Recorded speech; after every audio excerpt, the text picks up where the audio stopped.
Hey, yo, your friendly neighborhood quarter guy here, and last night, I don't think I've ever been so happy to see rainfall. I mean, I currently live in Southern California, where we're experiencing a drought right now.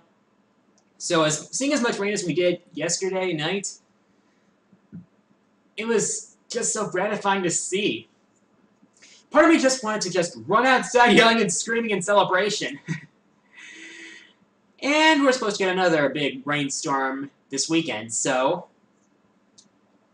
true, it probably won't be enough to end the drought, but it's certainly a step in the right direction. But I'd like to talk to you about something that's a little bit more thought-provoking. So earlier today, I saw this editorial by Gaijin Goomba.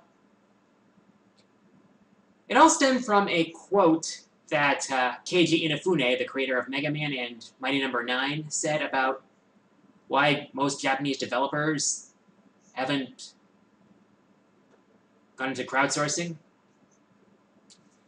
Inafune-Sensei was quoted as saying, "Currently, a lot of Japanese developers can't actually tell what the North American audience wants." In all honesty, I can really see where he's going. I mean, from what I've noticed, a lot of points Gaijin Goomba made in that editorial piece were valid. Mainly, one that a lot of Japanese developers really don't take into account American sales figures when they make games. It's like they're only trying to appeal to the Japanese market as possible, which is probably why there's a lot of stuff in Japan that doesn't get localized. I can't be 100% sure on this, but Inafune is one of those people who knows how to adapt to other audiences, which is probably why the Mega Man series was so successful over the years, along with a lot of other Inafune stuff. That's also why I'm really looking forward to Mighty No. 9, because the North American response to the Mighty No. 9 Kickstarter was overwhelming, and it proves that, it definitely shows to some extent that American audiences and Japanese audiences are actually really quite different. I have to admit, Inafune definitely gets it. If you want to see more, go watch that video. I'll provide a link in the description below. Actually, maybe I'll provide an annotation link. There you go. Well, I can't really think of anything else to talk about right now, so let's get to user questions. First question comes from Chaos the Legendary. He asks, "What would you think if Arc System Works made an all-star fighting game?" Dude, I've been clamoring for that since BlazBlue first came out.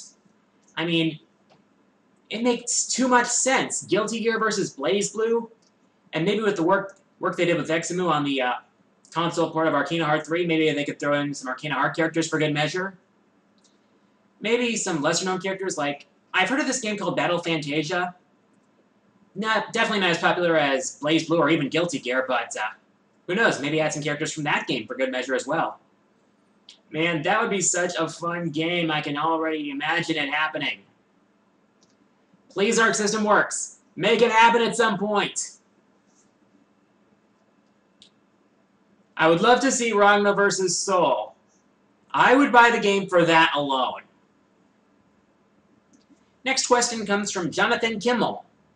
He asks, "Have you ever played a Mega Man ZX game?" I've played both of them.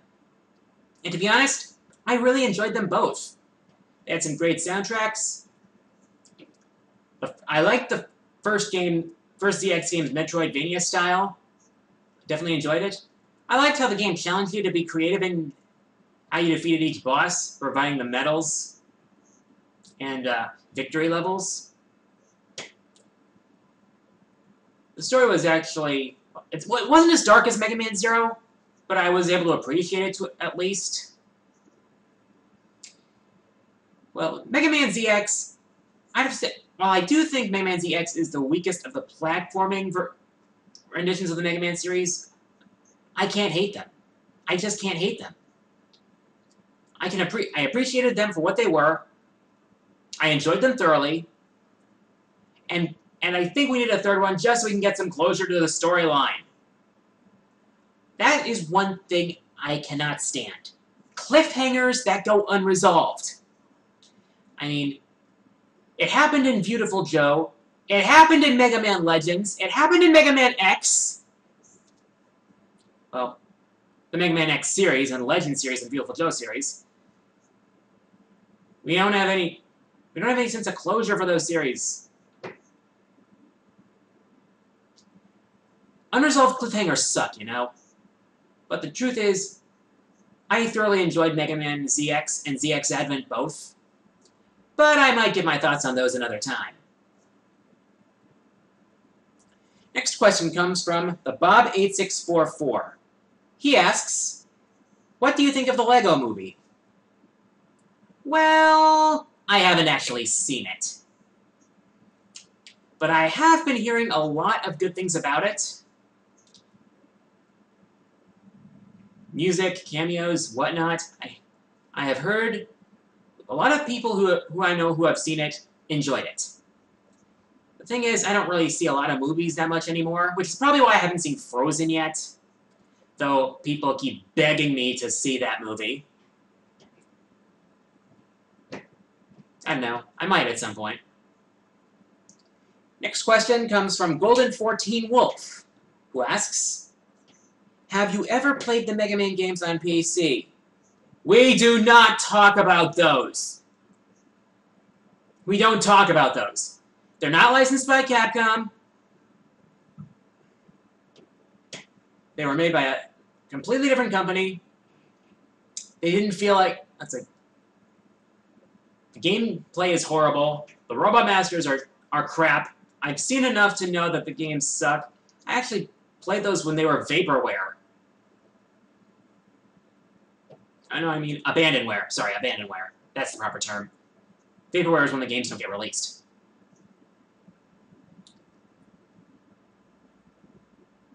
But those games are horrible. We don't speak of them. Ever. Final question comes from Macho Pony from Tumblr, who asks, since Josh and the Autark seem to hate it for some ridiculous reason, what are your thoughts on Secret of Mana? I'm going to be honest with you.